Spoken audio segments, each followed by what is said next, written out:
Hello, Good evening. Good evening. How Dave. you How are doing, you doing Ken? today? Huh.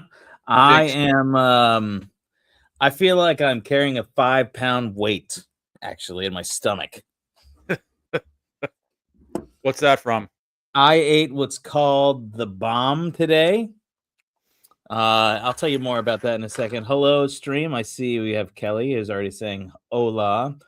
I only speak the freedom language, Kelly. I'm sorry.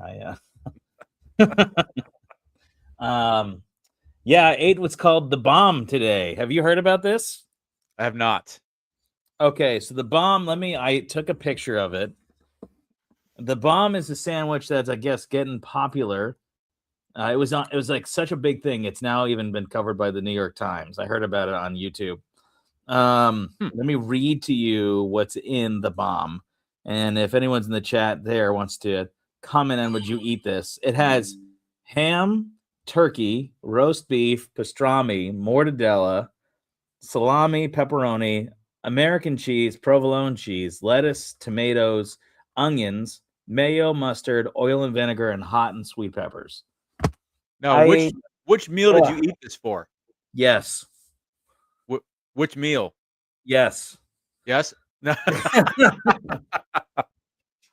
yes, I ate this. Oh man, and I did Wow. not have lunch today. Someone got it. Somebody got it. Anyway, so I had this thing. It was really good. It was really good. I had them because we don't live in New York City. I don't want to live in New York City. You have to go to Astoria, which is in Brooklyn. And anyway, so I went to Detweiler's, and the guy, I actually know his name. His name is James. He um he made me the sandwich, and he basically eyeballed me the whole time, like, "What are you making me do here?" Oh, so you had a custom made? I had him make it there. Wow. Because of it being custom made, they have like 4-digit codes they put on the sandwiches.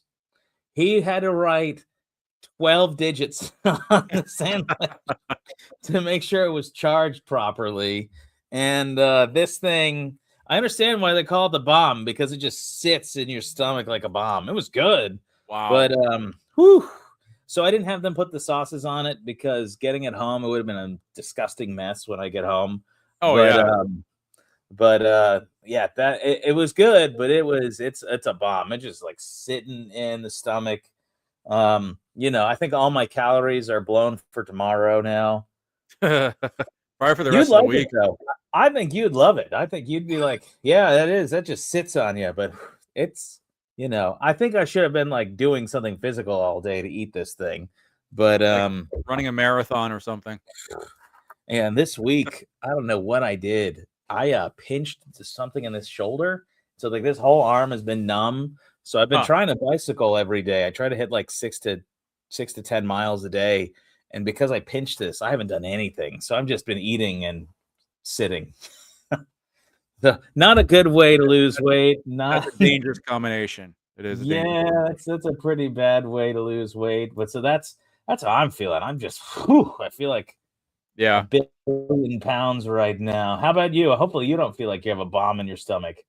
No, just been very busy. Our company's shutting down over holidays, over Christmas.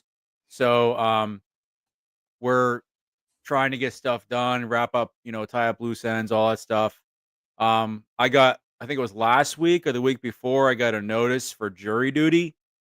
So today was supposed to be my jury duty day. And I'm like, of all the times of the year and the days that you could pick for me to jury duty, it would be today, a week before we're shutting down. Not only that, but Thursdays are my bookkeeping day. So I do, uh, I pay, subs and vendors, all that stuff. I reconcile the books, make sure the payroll stuff is taken care of, all that. So that's a several hour process. So I usually do that Thursday mornings and then whatever else I have to do the rest of the day.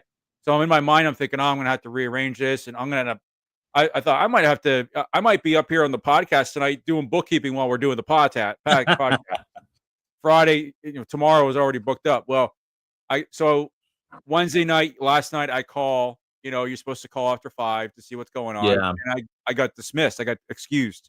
yeah. So that's the second time that's happened to me, and I've lived in Florida 19 years. I've only been called twice, and both Okay. I got excused. So I was like, praise God. But you and I both live in the County. same county, Yeah. even though we live like 45 minutes apart from each other. So the courthouse is probably maybe 15 minutes from your place. Yeah, if that. It's like an hour from my place. So it's like I would have to travel an hour to get there and then, sit there all day. I was gonna bring like my iPad and do some work on it and stuff and just do Sure. what I could. But thankfully I did not have to. Um, you know, for me, it's like if I had the time, and I know it's your civic duty and all that good stuff. If I had the time, I would enjoy sitting on a case if I had the time. So right now, I don't have the time. If they had picked January, I probably would have had the time, but not this week. So I'm very thankful I didn't have to do that. Um, when we lived in New Hampshire, and this is going back, this was probably 21, 22 years ago. I got called to jury duty up there. Oh yeah. In New Hampshire, you have to show up on Monday, and you have to do that for 6 weeks, every What? Monday for 6 weeks, and How did you pret work? that's the thing. It's like, are you kidding me? I mean, some people, their company will pay for their time and stuff, but if you are the company, then it's like, no one's Too paying for my bad. time. So, Yikes. and pretty much the only way to get out of it is if you die. Um, Wow. and even then they still have to approve it. So, if you're a woman in labor, you just got to bring the doctor with you in the bed and the stirrups and everything. Just be quiet in the back of the courtroom. If you're having open heart surgery, again, bring everybody with you and just don't make any noise.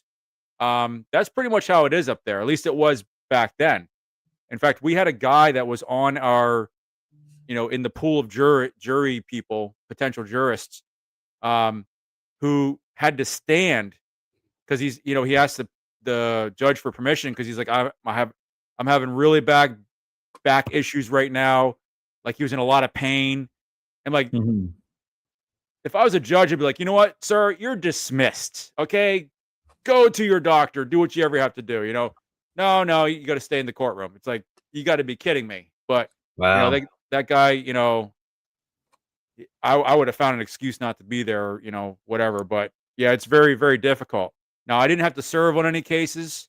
Um, one of the I had three times during this process where I got called up and I had to talk my way out of serving. And one of them was the plaintiff's attorney. I had remodeled his office space for him, so I knew the guy. So immediately, Okay. I'm out. Yeah, gone. Another one was my wife's family has, a lot of law enforcement in them, and that came into play. So I used that card, got me Yeah. out. And then there was another one. It was a case, and back then you could still do this, where there was a family that was involved in some car accident or something, and I think there was an RV involved, and there was a family of four, and they were all suing each other, like basically suing their own insurance company four different ways. And I got up and I said, how can you sue your own insurance company? That seemed like a scam to me.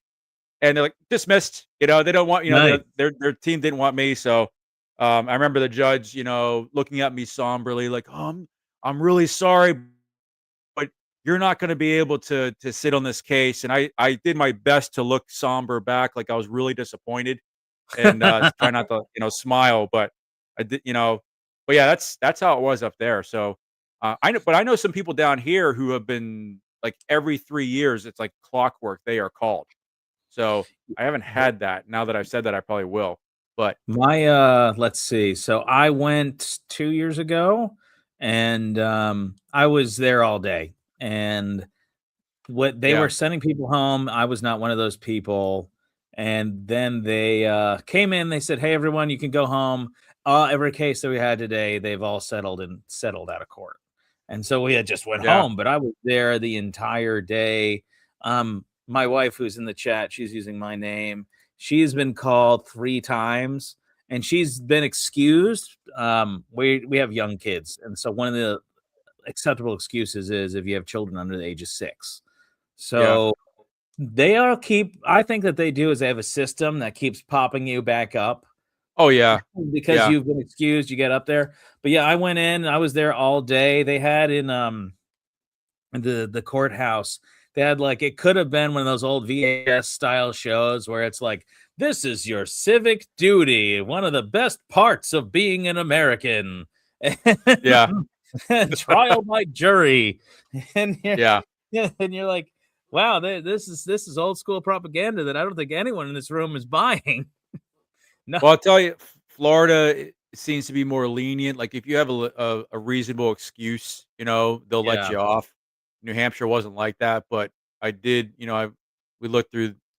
I know my wife got called one time and she couldn't go, so she got excused for that. But she's been called a few times too.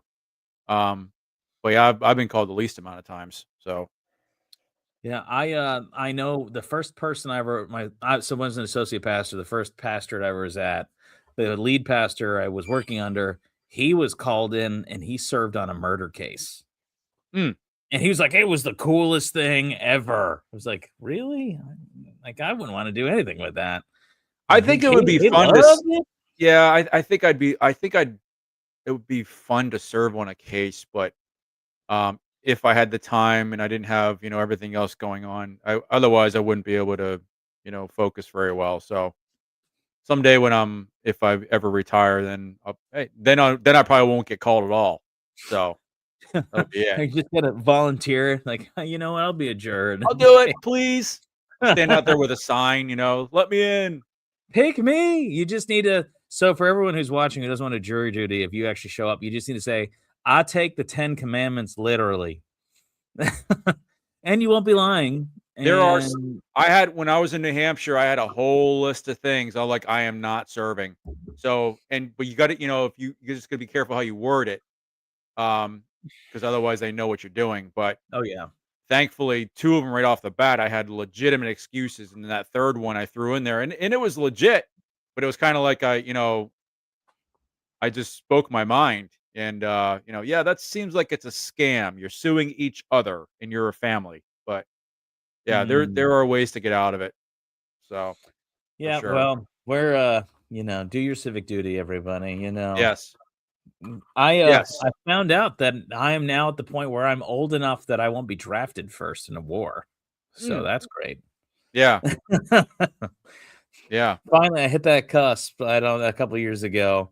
Yeah, well, I guess when you're when you at least you're proud to be American, there are things that you have to do. So, Ken, I think we should move into what I have been chomping at the bit to talk to you about all week. Oh, We're gonna yes, movie review. I've got some comments too, so let's move right on to our next segment here.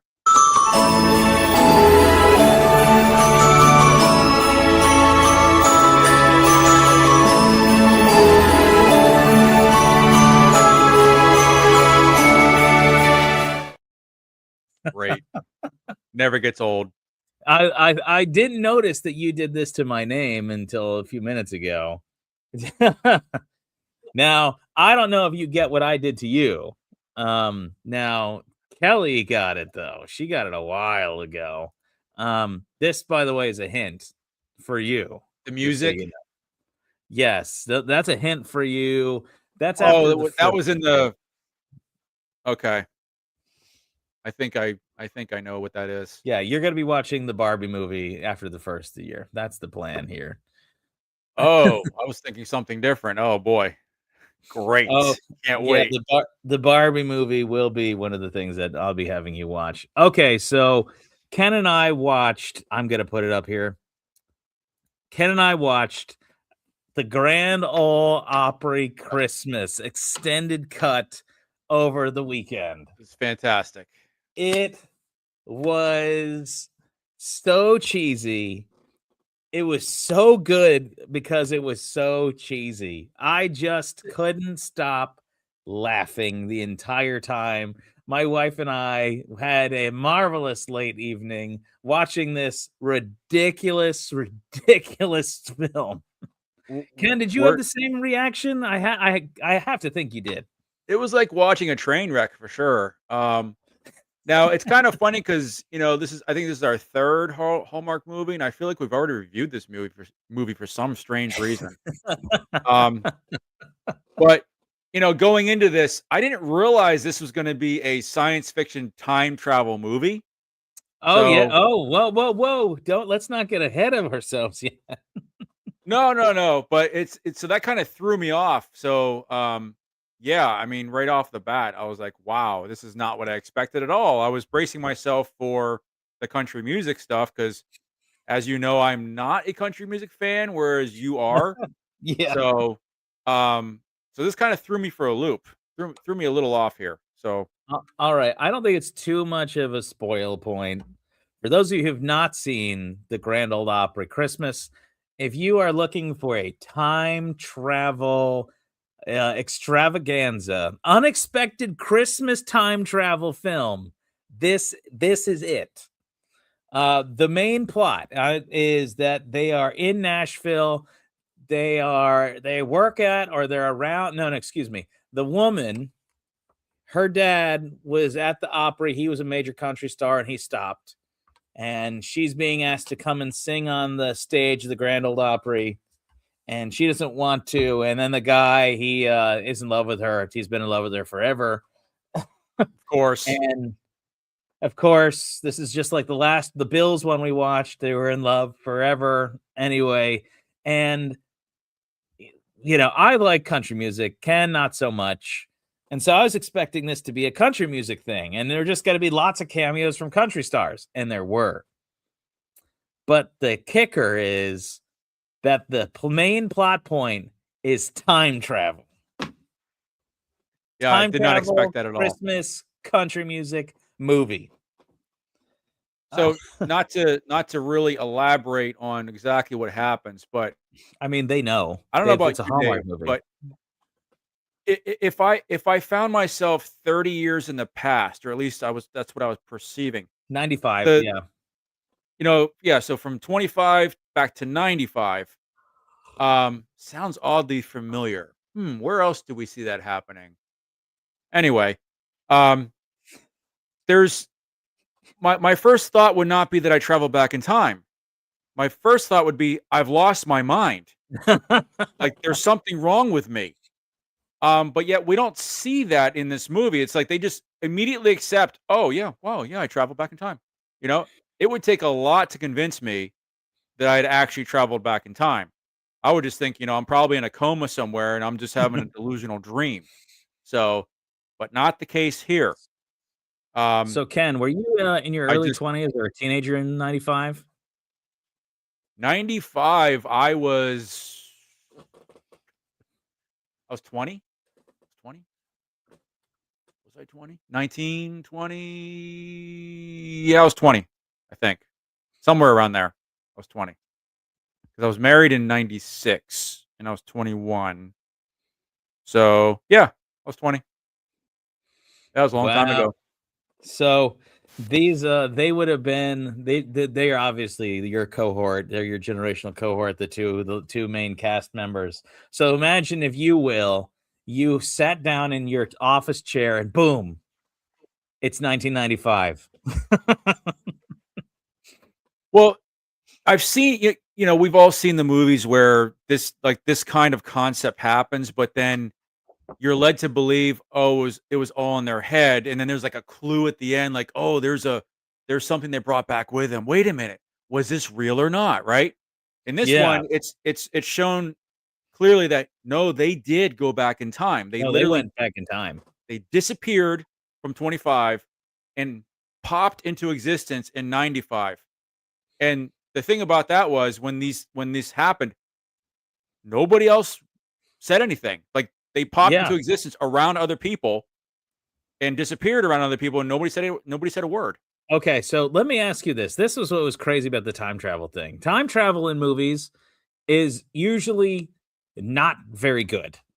Okay, I want to think. I Star Trek Next Generation did a good job with time travel. Of course, Back to the Future, all because that was the main thing. They did Mhm. a great job with time travel.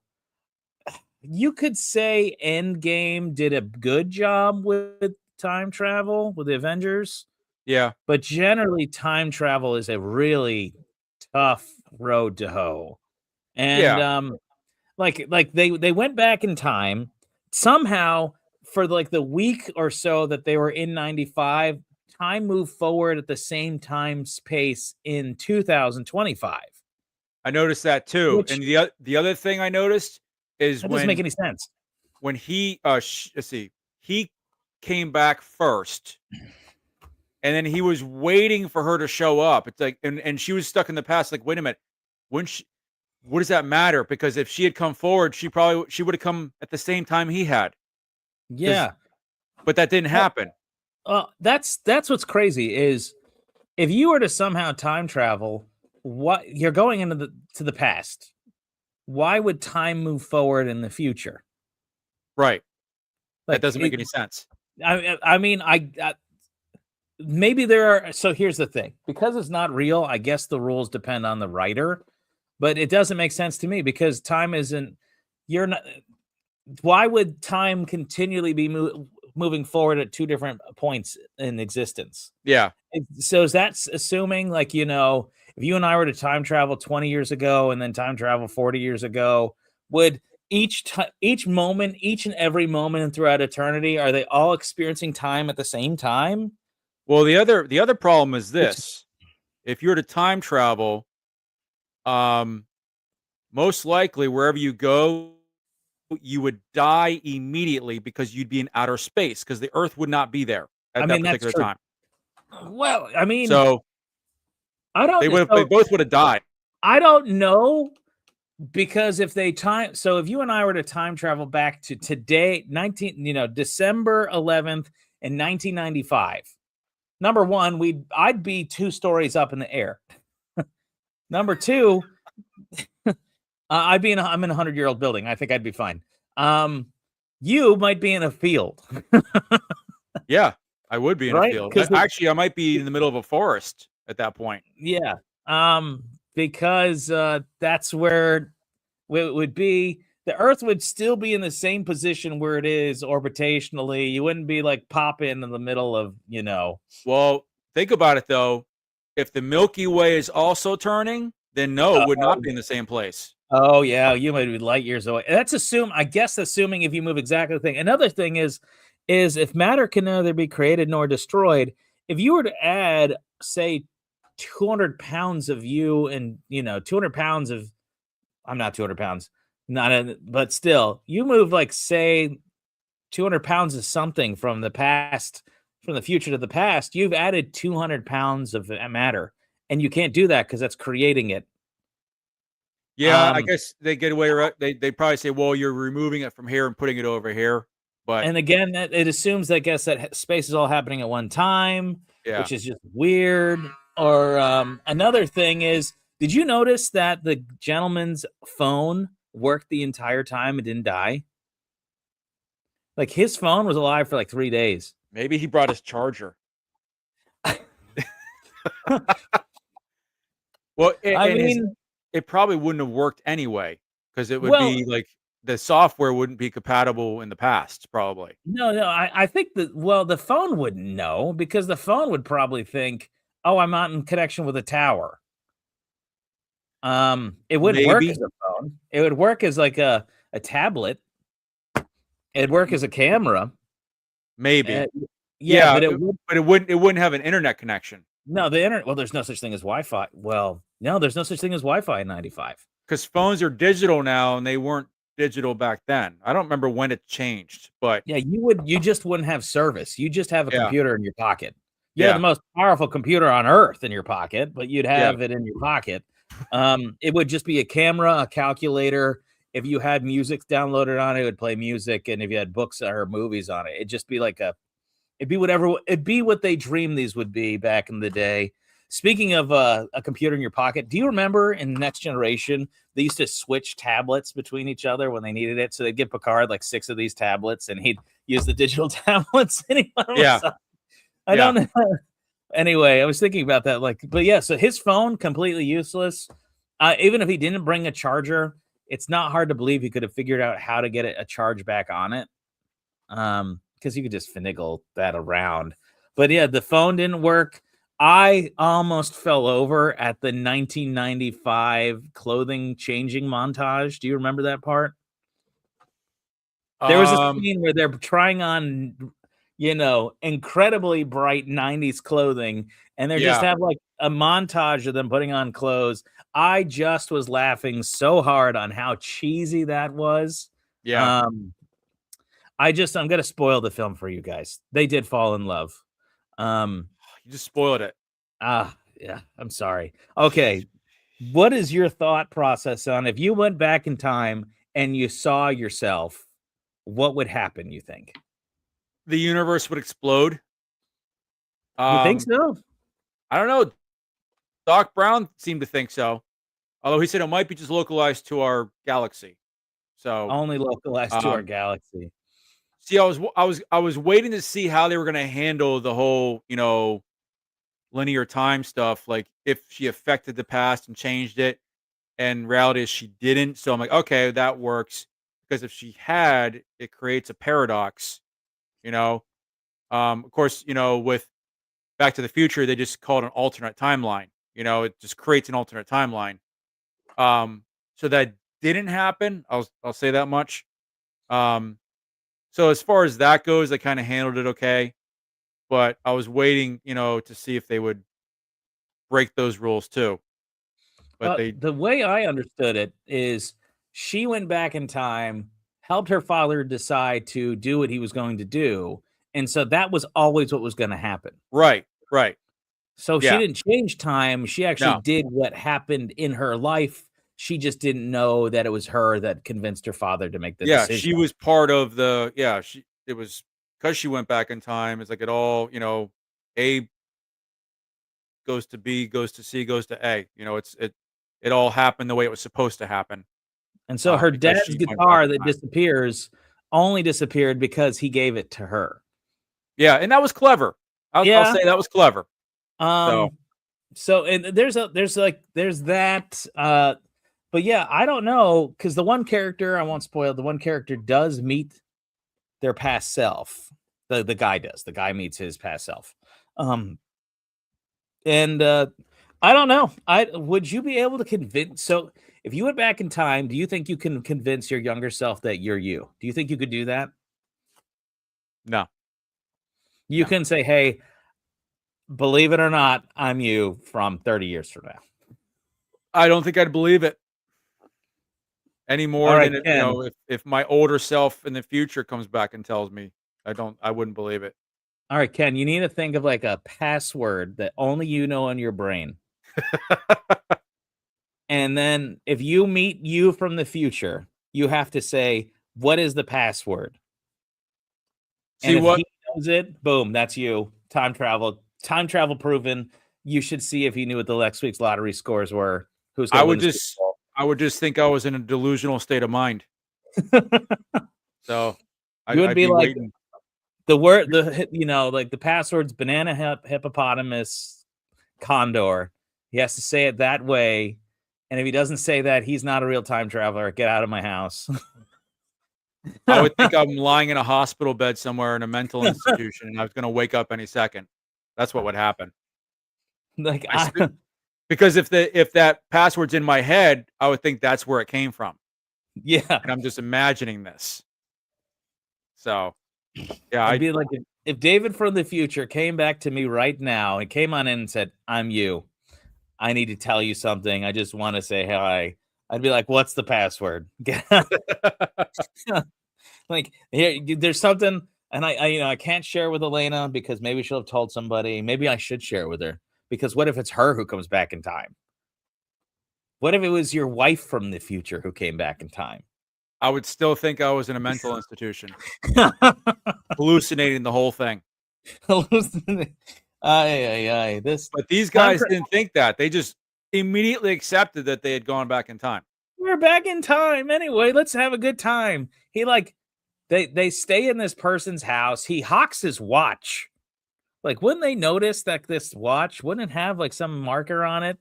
Yeah. Um, I'd what be is concerned about getting back to where I belong back in the future, not be like, "Hey, let's just enjoy ourselves." I'd be thinking, "How do I get back?" You know? Yeah, they were prepared to stay. Yeah, they Um, didn't they didn't care. so Ken, if we were time travel back to, you probably maybe in the 90s you can get away with it. You could certainly get away with it in the 80s. You could definitely get away with it in the 70s and prior. We'd have to immediately find somebody who died like on our birthday, which would be easy to do. And you'd have to go assume their identity. And then you could be John Doe, born in Kentucky on whatever, and then just live that life the rest of your life. And just like, yeah, my name's John, but everyone calls me Ken. and then Yeah. you could assume the identity of this person who died, and then you could live on. I don't think you could do that today because everything's so here. But Oh, yeah. they Yeah, it'd be they difficult. even entertain just like, why don't we just live today? It's like, well, that sounds a little more difficult than not.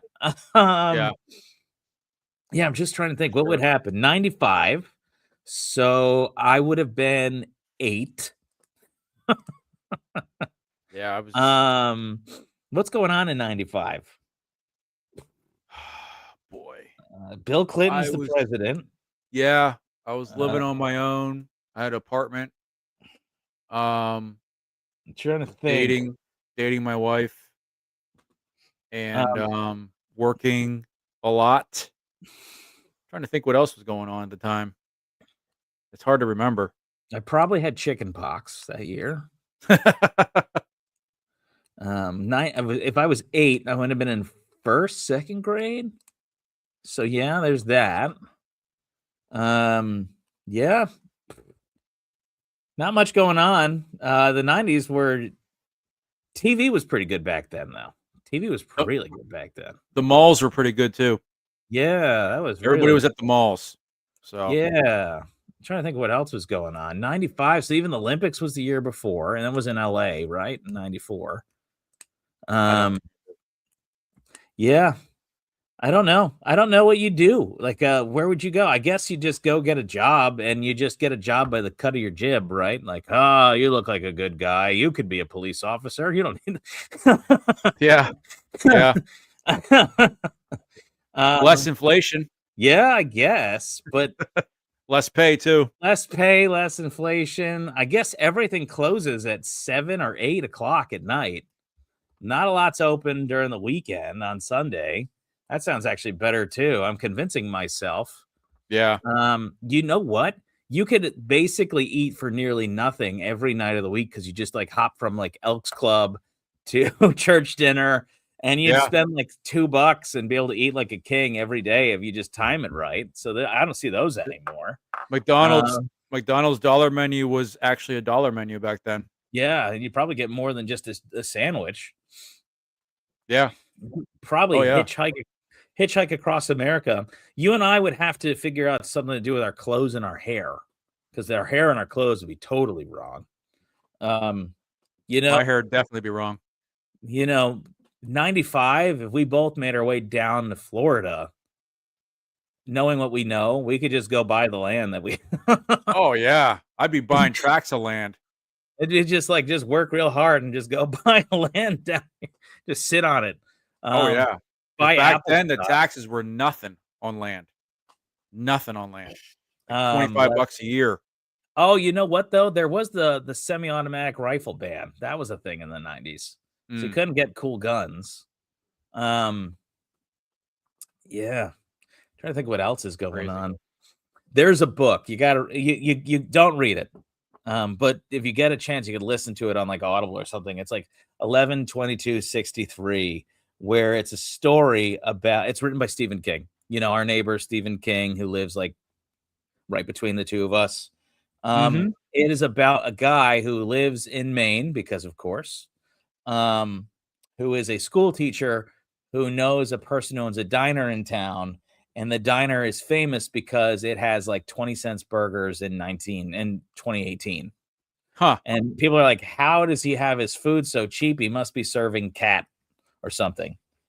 Yeah. Turns out that the guy has a time portal in his cellar that allows him to go back to like 1959, and he buys ground beef in 1959, and he comes back to today and he sells it for real cheap. And the whole movie is about the guy taking advantage of the time portal until finally he decides, you know what, I'm going to save John F. Kennedy from being assassinated. And that's the Ah. whole plot of the book. Like, Huh. he has to buy clothing from the period because if he shows up in 2018 clothes, even as a man, everyone's got to think he's weird. He Yeah. can't wear. So here's something else is crazy. He can't wear a backpack. Do you use a backpack pretty often when you're going out and about? Me? No. Yeah, so I have a backpack. I bring this to work. I bring it everywhere. I've been using a backpack since high school. If I travel, I bring a backpack, but that's about it.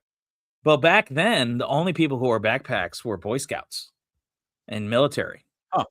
So he Okay. had to go get a briefcase. When's the last time you saw a briefcase? I had one, I think, when I was a little kid. That's Yeah, I think my dad gave me a used one. I thought it was cool. I actually brought it to school and stuff because I had a friend who brought a briefcase to school, and nerds. so yeah, we were like, probably we were in elementary school when we did that. So that was the thing back then was a briefcase. Oh, you're cool. You got a briefcase. I didn't Yeah, think about that for years. I don't think they even sell them anymore. You could probably Uh, get them somewhere if you look hard enough on, Amazon or something. But yeah, I haven't seen one in years besides but TV. yeah, if you're looking for an interesting, they made it into a TV show, and the TV show was okay. But Huh. yeah, it just the concept of how do you keep like if I'm going back to 95, whose life can I save? You know what I mean? Yeah. Not Yeah. there's nothing real. I guess you could say like let's stop 9/11. But then you have Yeah, to but then we'd probably end up being the ones that caused it or something, how the time works and, you end up being an instrument of what actually happens and you don't realize it. So, I don't know. yeah, I so we'd be stuck there for 6 years preparing for 9/11. Yeah.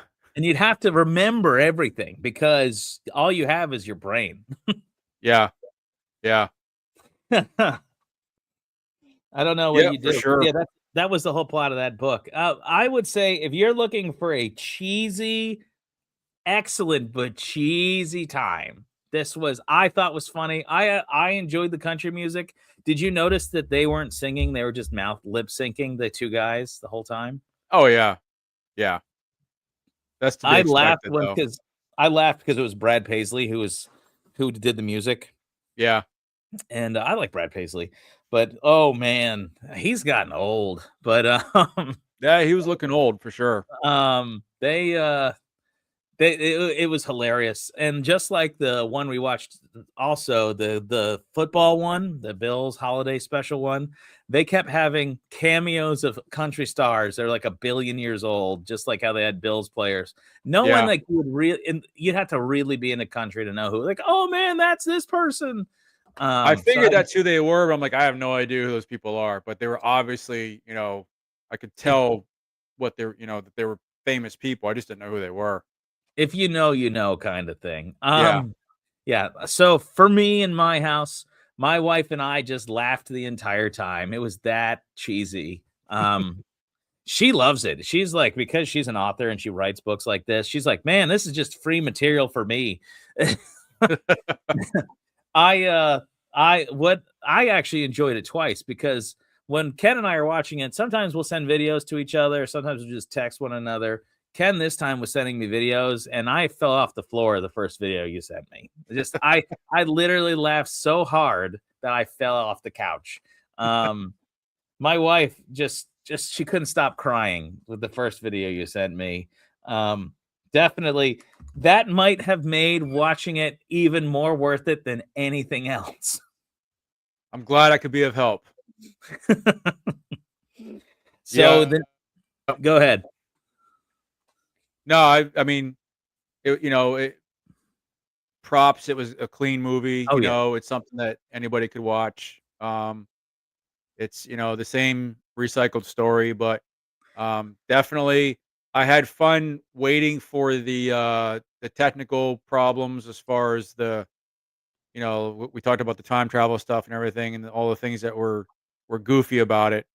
So no, it's definitely a family friendly movie. Something that anybody could watch. Nothing crazy.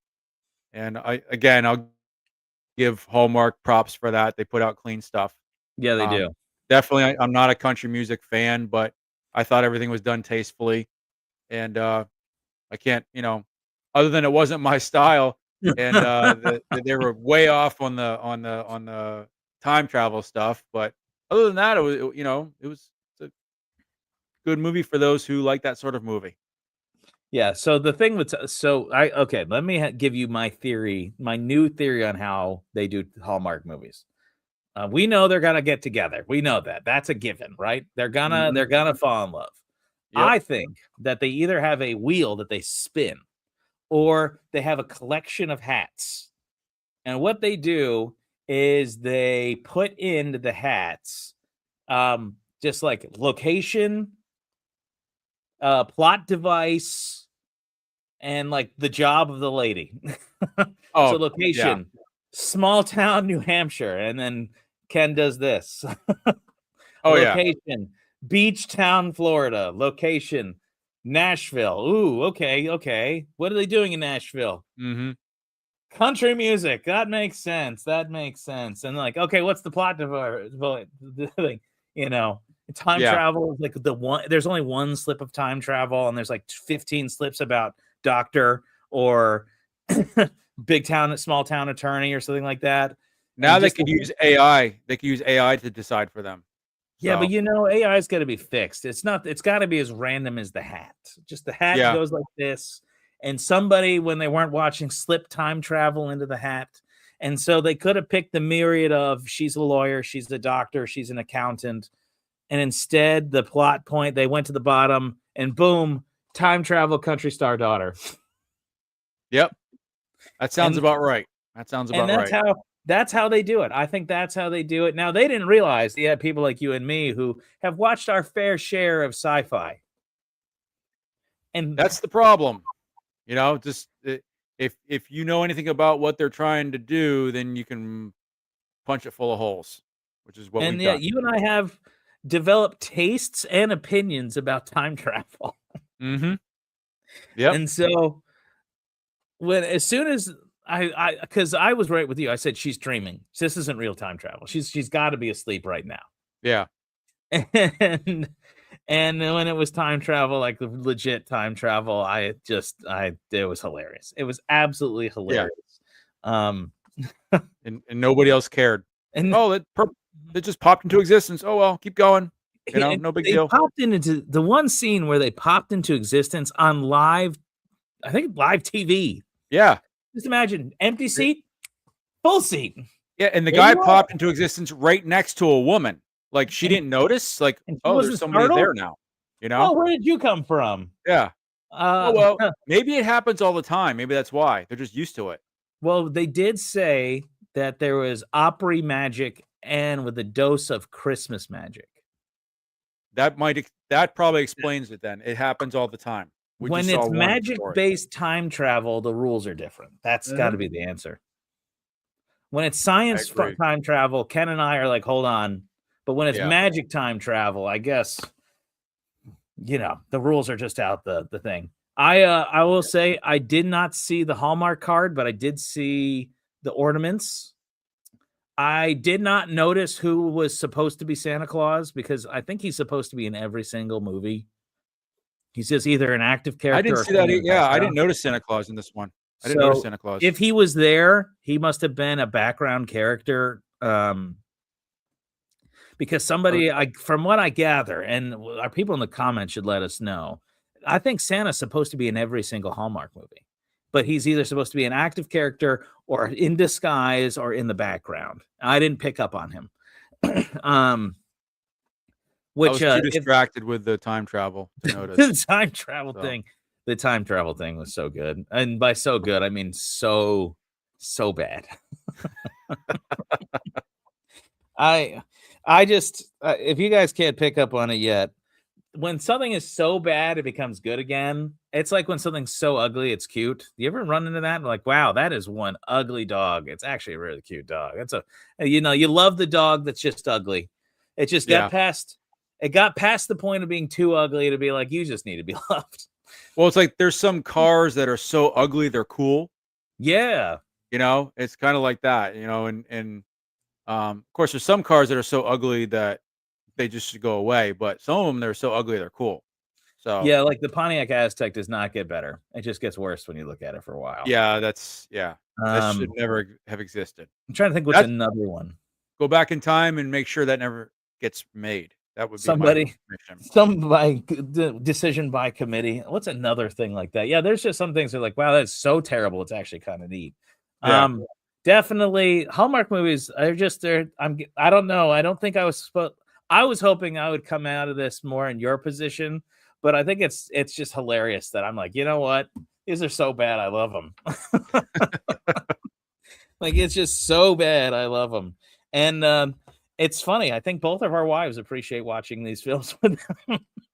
I think mine thinks I'm going insane. So 'cause I've always been dead set against Hallmark movies. So But we do this now I'm chat. watching. Our discomfort is for your pleasure, and Yes. believe it or not, that tickles us both. So I 7 out of 10 can recommend. Final thoughts on that?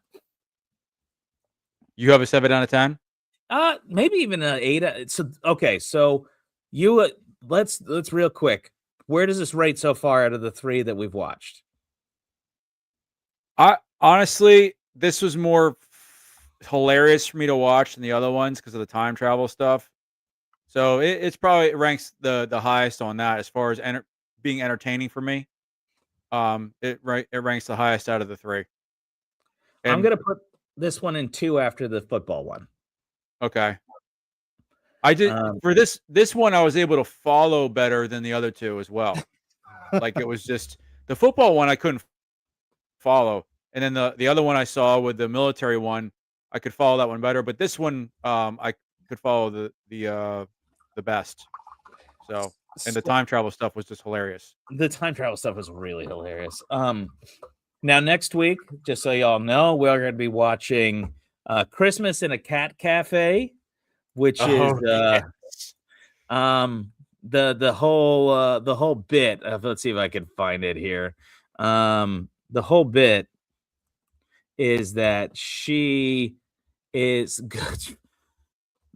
I'm not gonna find it. I'm not gonna look through it. Oh wow, they have witches too, huh? There's That's great. millions of them. I'm Oh, just they gonna do have stop. one like that. Yeah. Anyway, so the whole point is that she's a big town real estate agent, and she inherits a cat cafe in a small town, split with At somebody least else. at least it's not a cat house. Cat cafe. That's good. How many people get that reference? I don't know. Probably it's the older generation that'll get it, which may not be anybody on here, but we'll see if anyone comments about it. And there you go. Well, let's get into our next segment, huh? Let us do that.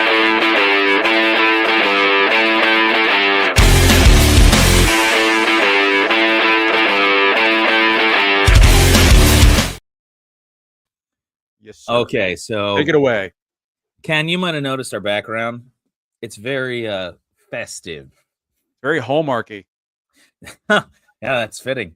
I see oranges. Do you guys do oranges in your stockings? Did you do that growing up? That rings a faint bell. I think I think we did. I think we did. At It's some a point, we did. Yeah, it's a real old-fashioned German tradition where they put citrus in the stocking, Mm. which is curious because stockings are not a German tradition. They come from England. And so why I'm talking about all this, why is because today we're going to be talking about a little bit of the history and the myths of Christmas. So Ken, can you think of a couple of myths that you were taught about Christmas that you always were like, is that true? Is that not true? Or are there any things that you've ever thought about? And by the way, Chad, if you have any questions about Christmas, just leave them in the chat. I'll see if I can address them. Well, one comes to mind is the idea that there were 3 wise men when the Bible doesn't actually tell us how many wise men there were. Yeah, so just to what Ken is correct, there are 3 gifts. Right. And so gold, frankincense, and myrrh. It's not, is there a it could have been one guy. It does say magi, so it's probably many. Um, there's nothing wrong with thinking there were 3, and you don't need to go out to your nativity sets and throw at a guy or at a guy. But yeah, so one, for example, is the wise men may have been 3 or 4 or more. The word magi is not a good word. Let me start off here. If you're gonna say "We 3 kings of Orient are" and you sing the song, it's fine. It's fine. They weren't smoking rubber cigars either. They weren't yeah, they So, weren't smoking. Oh, man, I haven't thought of that in a minute. Yeah, so it's because of the number of gifts, not because of how many guys showed up. The yeah. word magi is not a king. A magi was literally like a wizard. Like, I'm not kidding. These are people who did magic. The magi were the same people, if you've read the Bible, the book of Daniel was trained in the arts of the Magi. And Mhm. so these people would have been schooled in the same type of schooling that Daniel and Shadrach, Meshach, and Abednego were trained in. So the 3 kings are potentially more, and they're all like, "You're a wizard, Harry," wizards. People who are Yeah. trained in magic, people who are trained in astrology. And yes, I use the word magic intentionally because it was a different world, different era, and there is magic in the Bible. These people would have been star watchers because they were looking to see what the stars were saying. And I mean saying, I don't mean like, hey, that star is making an extra amount of, flares off of it. They were thinking the stars were really talking to them. Right. And maybe in some cases they really were. So that's what there was. Yes, it is. Isn't it because of the number of gifts? Yes, correct. I think this is a reference to done that with little chocolates in my pockets of my jacket. I think that's talking about the oranges. Yeah. So what we do is because of the German tradition. My wife's background, she's like that. We put orange chocolates in the stocking. Okay. Yeah. That's So cool. yeah, it's nice. Do you guys do the pickle in the tree? No. Okay, the pickle in the tree is you get a pickle ornament, and the child that finds the pickle ornament in the tree, either gets to open presents first or gets a special present. Huh. Yeah, Is that a so German thing? that is another German tradition, believe it or I not. should know this, Um, well, but I this is don't. the kicker. Do you know where the Christmas tree comes from? Is it Germany? Yes, that's correct.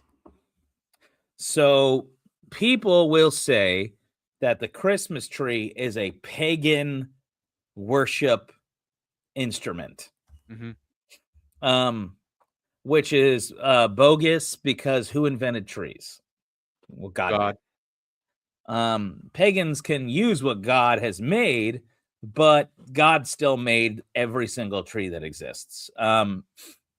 And so people will try to say, you can't have a Christmas tree. That's what the pagans used. It's like, what? Um, Now, here's the thing about Christmas trees. We have literally not a single line of evidence that pagans ever used an evergreen tree in any of their worship ever. Hmm. Second, the Christmas tree doesn't show up in Christmas celebrations for some time. Guess when the first Christmas tree showed up at Christmas time? Do you have any? Just take a guess. Just throw a year out there. 500? Later. 800? Later. 1200? Later. 1600? About then. It was about 1500. Okay. So depending on how you cut it, I tend to think that probably it was the Luther story. Martin Luther, Protestant reformer, he saw the evergreen tree. Evergreen trees don't lose their leaves. They keep their leaves throughout the winter. They keep their needles throughout the winter. And he saw the symbol of eternal life. He cut it down, brought it into his house, and they put candles in the tree to show the light of the world, which is Christ. And so Luther brought the tree into the house. Some Okay. people will say it might have started with Saint Boniface. Saint Boniface was from England. He went to Germany, and he went to a German pagan sacred ground, and WWE style. He said there was a tree that was Thor's oak. So this tree was where the god Thor was supposed to have blessed this tree. Everyone was afraid of the tree. There was a legend if you touched it, you'd get killed by Thor. He'd like strike you dead. Huh. And so Saint Boniface does like the WWE challenge, like, I'm gonna chop that tree down, and my God's gonna beat your God. This is coming like, if you've read the you've read the Bible, Elijah does that, or is it Elisha, with the gods of Baal, where they're heaping up fire and they're hoping Baal's going to set this thing on fire. And what Elisha does is pours lots of water all over it. Yeah. And then boom, God sets the wet wood on fire and the other one doesn't show up. So St. Boniface, knowing his Bible, he goes in and he comes to this tree in the middle of this pagan German town, and he literally chops Thor's oak down. Now, oak tree loses its leaves, and he turns the tree into a church and pews. Huh. And he makes everyone go to church because they can't believe that Thor's tree was cut down by this Christian man.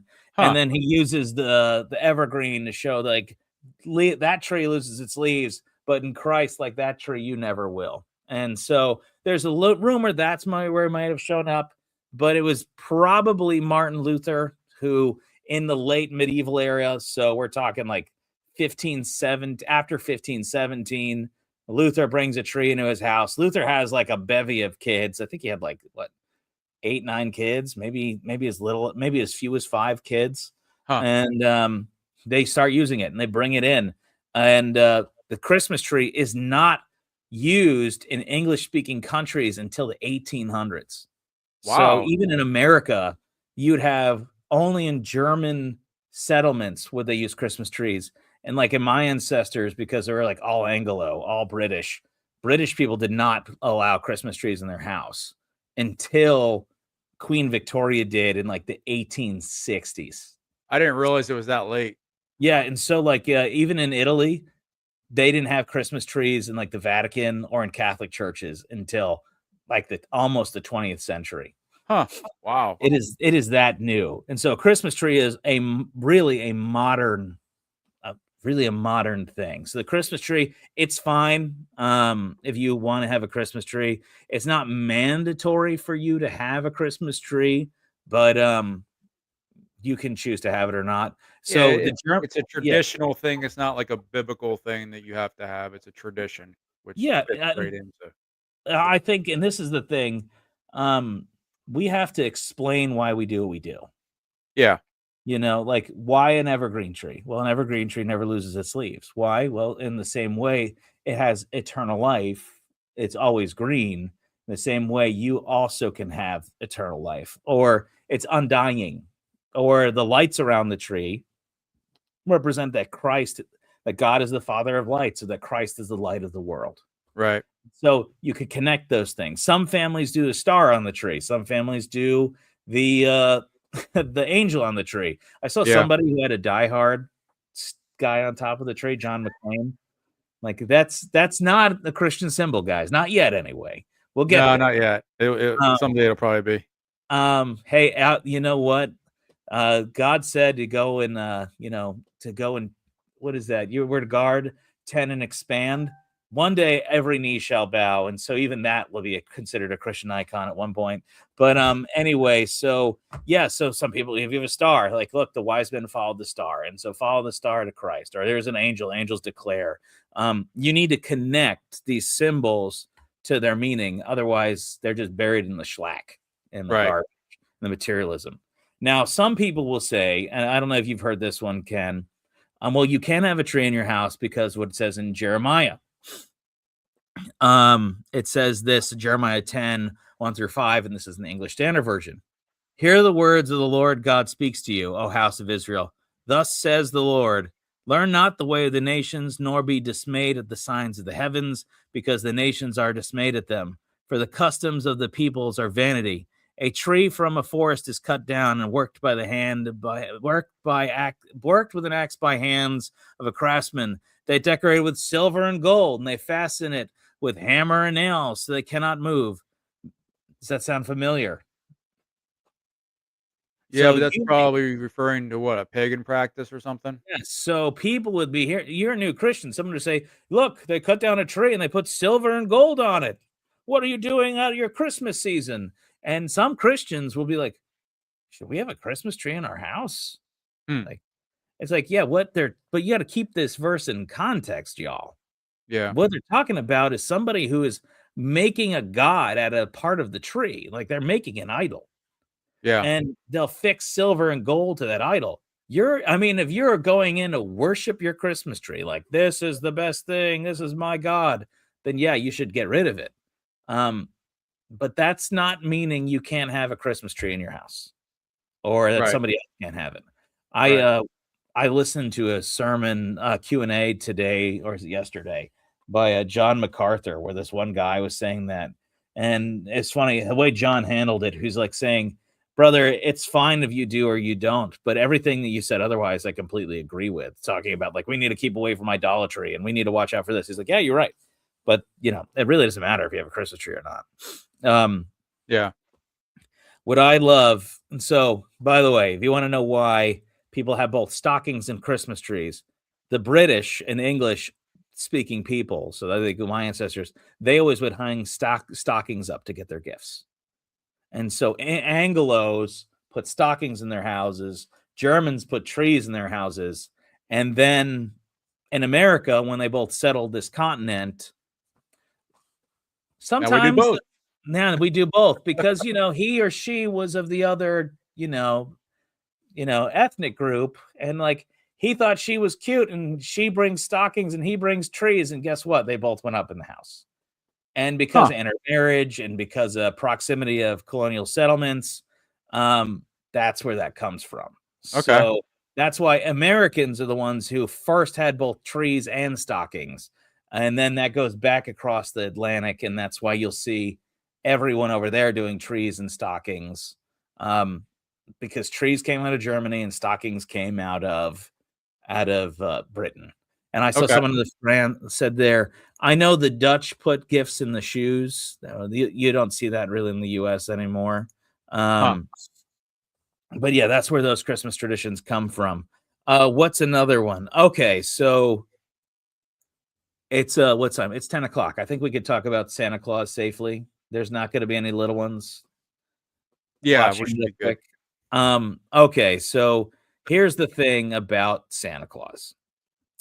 Santa Claus, the one that you see today, is a mass marketed, fictionalized invention of corporations. He Clearly. has very little to do with the original St. Nicholas. He is based on it. I think you can redeem the current Santa Claus and show his St. Nicholas roots. But if you're going to talk about Santa Claus, tie him to who he really is, which is St. Nicholas. Yeah. Do you know much about St. Nicholas at all, Ken? While I get a drink? He I know that he uh gave gifts to like poor children or something like that, like almost like a ministry, but So that's about all I know. yeah, you got that right. You got the first part right. So St. Nicholas was born to a rich family in what's modern day Turkey. He would have been Greek because at that point that was owned by the Greeks. Hmm. And he was born to a wealthy family. He became a Christian and he used his wealth to, this is the kicker, is if a child, especially a little girl, did not have enough money for a dowry, she would be sold into slavery. Hmm. So he used every ounce of money he had to save children from being sold into slavery, Wow. usually sexual slavery for little ones. Hmm. And so he is the patron saint of children because he went out of his way to save and give gifts to children to save their lives. Hmm. This is what he did. So he's in heaven as we speak. Saint Nicholas would become a bishop in the early church. Now, don't confuse yourselves. You're hearing me. This isn't a Catholic thing. This is way before there is any denomination. There is just churches, and they all work together. There's no like, yeah, you can't read our current mindset back then. They didn't have Right. denominations. Every church was affiliated, but they were affiliated kind of voluntarily. There were more important bishops than others that would eventually become cardinals, but they were not really your boss. Mhm. But you would be related to them or affiliated. So St. Nicholas becomes a bishop, and then he goes, believe it or not, to the Council of Nicaea, which is a council where we get the Nicene Creed, which talks about the incarnation and the nature of Jesus. So Jesus, just so y'all know, Christmas is very important because it's when God takes on flesh. And so Jesus is both fully God and fully man, united in one person.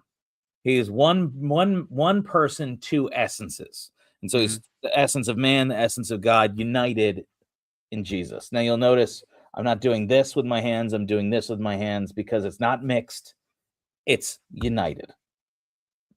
It's a whole nother thing. Well, that's not for tonight. I'm not going to get into how exactly Jesus works. He's not like you putting creamer in your coffee. He is just two essences, one person. There we go. His deity is not mixed with his humanity. That's what the coffee creamer thing is. And so St. Nicholas goes to the Council of Nicaea, and he affirms the correct understanding of Jesus, that he's fully God and fully man.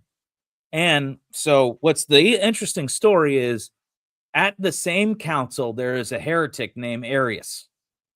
Arius is promoting what we would call today the Jehovah's Witness position. Okay. And so he's saying, well, Jesus is the number one best created being. That's a very tricky sounding thing because Jesus is not, he is the very best, but he is not created. Right. He's eternally begotten. So there's no place in time where Jesus was not because he's God. Right. And so here's this man defaming and attacking the person of Christ. And St. Nicholas gets up and he punches him in the face in the council meeting.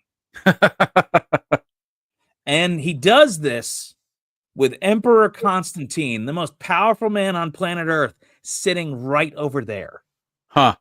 So can you imagine, just Ken, put yourself in these shoes for a second. Somebody's insulting the Lord, and you get up and you punch them, and President Trump is sitting right over there. So I should try that next time a Jehovah's Witness comes to my door. I just punch him in the face. Yeah, so St. Nicholas, not only does he save children, he's also a heretic hitter. He's a heretic hunter. And so St. Nick, Santa Claus, so loved the Lord, he's willing to knock somebody's teeth out. He so loved the Lord, he's willing to go broke to defend children. He's actually a really admirable person in church history. And that's why I think he's like the patron saint of like 13 different countries and dozens of towns and dozens of universities and institutions. He's a worthy man. But the most important thing is Santa Claus worships Jesus. So if you have little ones out there that ask the question about Santa Claus, I can tell you as pastorally, always say and always point that Santa worships Christ. And Santa gives good, if you're going to say Santa gives good gifts, or point your kid, and that's between you and the Lord and your family. Remind them that these gifts are because Jesus is given to us, so he gives us gifts because of Jesus. You have to connect the two. I think it's really hard to do, but you have to connect them. We get good gifts because St. Nicholas wants us to see the ultimate gift, which is Christ. Right. Okay, because you don't want to make you got to really work it out. I haven't figured this one out either. Growing up, we did Santa Claus. I don't think it negatively hurt me. but there's a lot of people who make really good arguments about the negative against it. And I I don't know. Ken, Well, what did you we grew up, we knew about Santa Claus. We were never taught he was real. We never taught our kids he was real, and we I didn't know the details about Saint Nick other than what I knew, the very general Yeah. aspects of it. But um, no, I'm of the mindset that I wasn't going to teach my kids that Santa Claus was real because number one, I'm lying to them, right? Yeah. Um, and number two, once they find out I'm lying to them, are they also going to believe I'm lying to them about Jesus? Because Yeah. the Santa Claus of today is the all-knowing, all-seeing, God-like Santa Claus, Yeah. as is Jesus. A little kid's going to associate those two, and that's what that's happened to people. So it's like, as a Christian, I'm not going to teach my kids. I didn't teach my kids that he was real. Of course, they knew who he was, and other parents would get annoyed because my little 5-year-old's like, Santa Claus isn't real, and their other parents are like, no, don't tell that to my kids, and but it's like, no, I'm not going to lie to them. It's um if I had known more about Saint Nick, I would have taught them about who he was and where this comes from. But they always knew that he was a fictional character as far as the Santa Claus of today. Yeah. Um, Santa Claus of today is more an invention of Coca-Cola than he is of history, yeah, you for know? sure. Flying reindeer, all that stuff, Yeah. obviously is not real. There's a whole nother thing about some of the Christmas music, but well, we're not gonna go there. There's a lot of No, if you really want to dig that out, I don't rain on people's parades, you guys. You know what I mean? If you got just you can teach your kids the truth. Like, look, Santa Claus is alive. He's alive currently in heaven, and he worships the Lord Jesus. And yeah, so he is the patron saint of Christmas. He loves children because Jesus loves children. And you don't want to get into the specifics with little ones that, like he saved kids. That's all you need to say. You don't need to get into what he saved them from. yeah, Maybe save that for when they're older. But if anything, that demonstrates just how much he loves children because of our Lord loving children. Also, maybe you could, I think you could tell a 5-year-old that, Santa so loved Jesus, he was willing to fight for him. I think you could yeah, get that one a kid can understand. Also, I think that's kind of masculine too. If you tell men, like, look, St. Nicholas was willing to wallop a guy for Jesus. What about you? I think a guy'd be like, really? I didn't think about that. Um, yeah. so have fun, don't ruin it. So Ken, since we're talking about Christmas stuff, what is your thought on quote secular Christmas music? I hate it. Not a fan of Jingle Bell Rock? No, I'll tell you, it to me, it's just empty noise. It annoys me. Um, and especially, there's Christian radio stations around.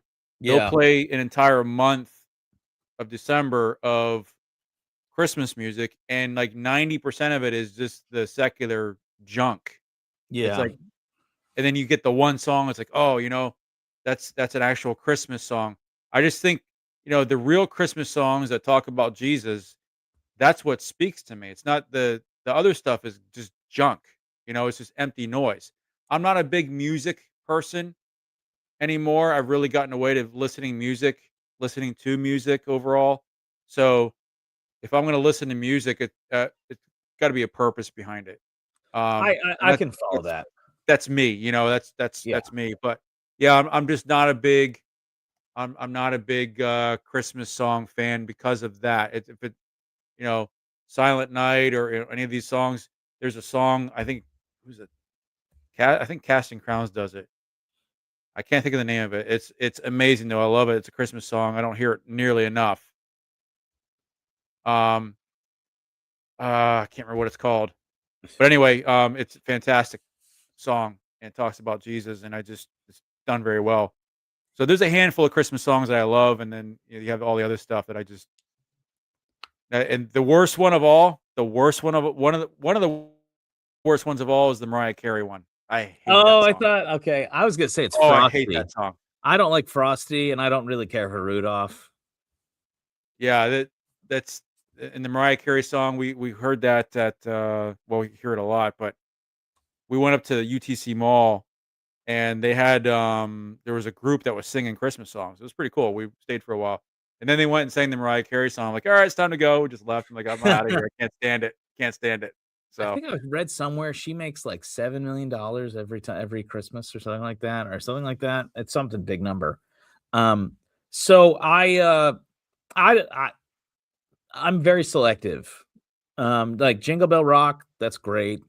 Anytime it doesn't matter what Christmas song Bing Crosby is singing, if he's singing it, I'm okay. And yeah, you mean yeah, and you know, there's some, you know what? There's some classic, now that you say that, there's yeah, some classic Christmas songs that aren't necessarily, I mean, but even then, they still, a lot of them, there's like a Christian message in there too. But yeah. um, Some of them are totally like, totally. They're saying nothing. yeah, Um, yeah, and that's one thing. Like, I really don't like Frosty.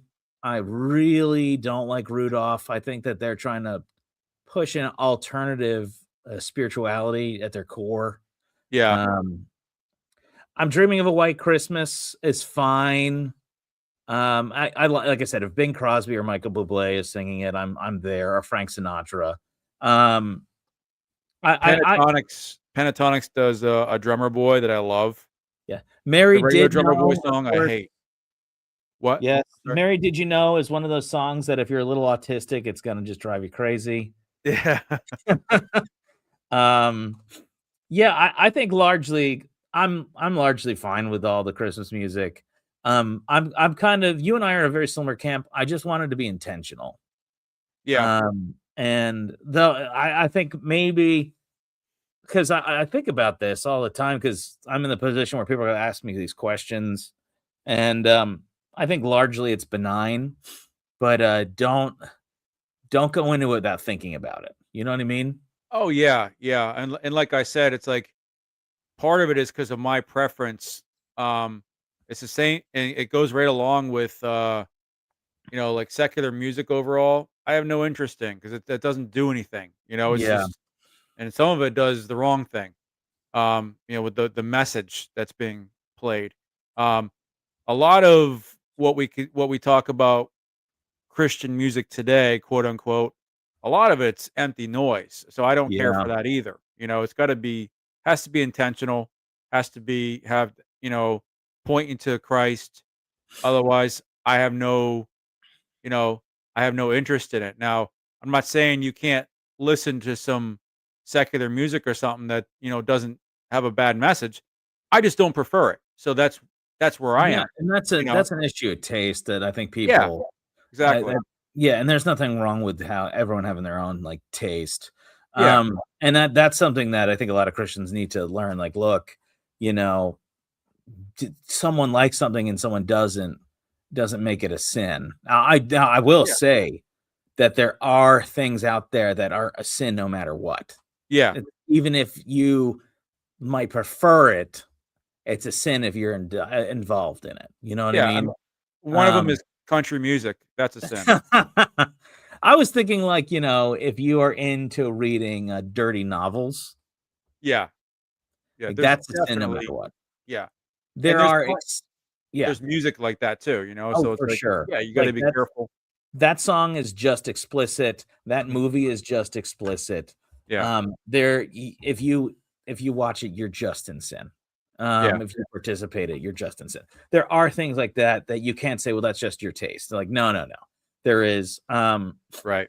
But I think largely with Christmas music, most of it is fine. I like the fun stuff. I like the sacred stuff. I think I know which one you're talking about. Casting Crowns always makes me sad in a good way, and that's why I don't listen to them. You know what I mean? It's like, why do I don't want to listen to something that's gonna make me feel bad. Yeah, Like, I've tried. I can't. If someone can remember what song it is, put it up there. But um, I remember it specifically too because my uncle had it in his lineup when he would do his Christmas lights that he did every year. He did a light show starting at his house. We talked about this before, but yeah, 250,000 Christmas lights at his house, and then they moved it to their church and became 500,000. And then they stopped doing it, but that was part of the lineup. So every time I hear that song now, I think of him because he went home to heaven, I think 7 years ago Yeah, we were at now. that funeral together. Yeah, yeah. So I think it's been 7 years. Is that the This- one where he goes, United States of America, looks like another side night. There's a No, nation with no room for her king. that must be a newer one. No, this has been out for probably 8, 9 years. Um, I I gotta look can't it think of up. it. I can. It's playing in my mind. And I can't think of the name of the song. It's terrible. Yeah. Santa, LOL. I wanted to say Santa's not real, really loud, but I decided to be nice. Yes, err on kindness. You know, when you got little ones, you gotta be kind. We had a huge issue in our school where we had a parent say, just because you don't do Santa Claus, please, please, please tell your kids not to say anything because we do Santa Claus. And Yeah. you know, I'm the dad in the chat. Like I might be one of two dads in the chats, and it's just a bunch of moms. And I'm like, ladies, chill out. Yeah. Um, I guess women need to deal with that stuff, and thank God they do, because you and I would have been like, what? And I was like, come on, come on.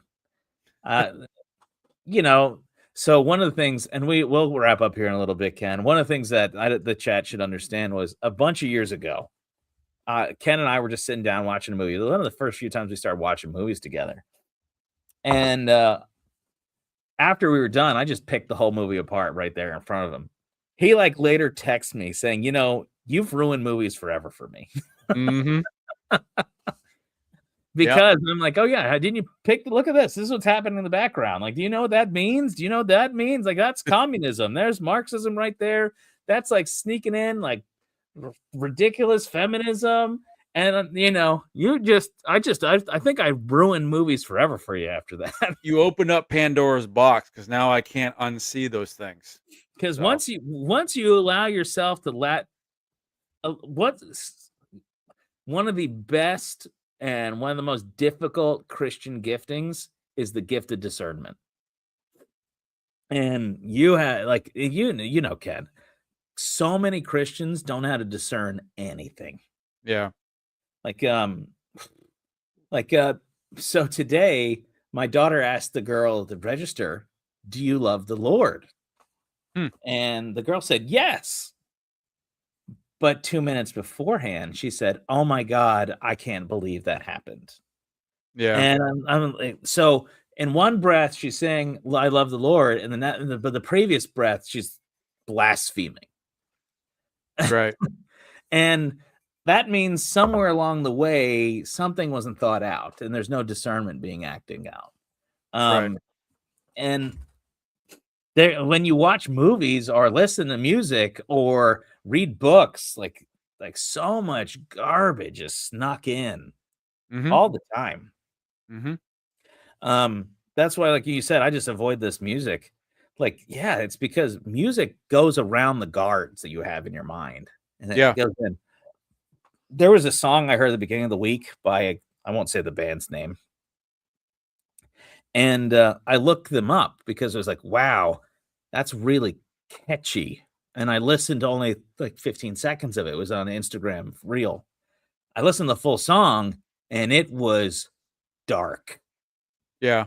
And I found out why, because this band basically uses parallel demonic imagery and phraseology throughout the whole song.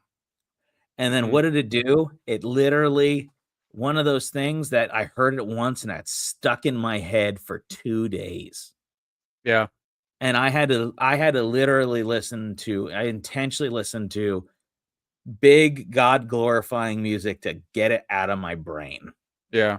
And then I went on all my social media and blocked every single thing so I wouldn't see them again. I put in their names and said, mute, hide, delete, block. so it Yeah. never shows up again. But Mm. man, that music, some things could just sneak in if you're not discerning to what's happening, and it happens all the time. It really Yep. does. Yep.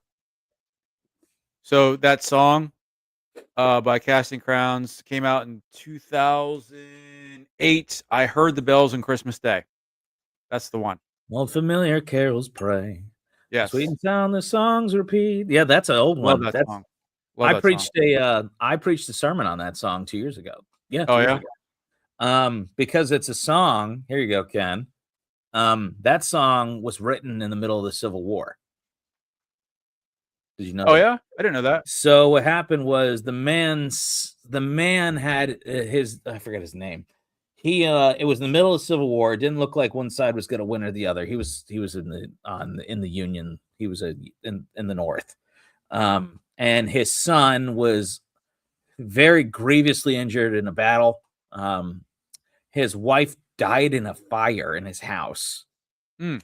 And you know, the Civil War was a disaster. When a brother is shooting at his brother, everyone's lost, you know. Yeah. And the Civil War was literally, Literally in some cases. in many cases. I don't, you, the cool thing you could do is you look at the National Park Service, you could put in your last name and see how many people fought in the Civil War with your last name. Mm. I guarantee I put in my last name, my mom's maiden name, my grandmother's maiden name, my other grandmother's maiden name, my grandfather's names.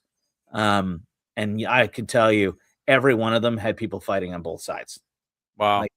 Like he's from New York, but he's fighting for the Confederacy. Mm. And that family is from the South, but they're fighting for the Union.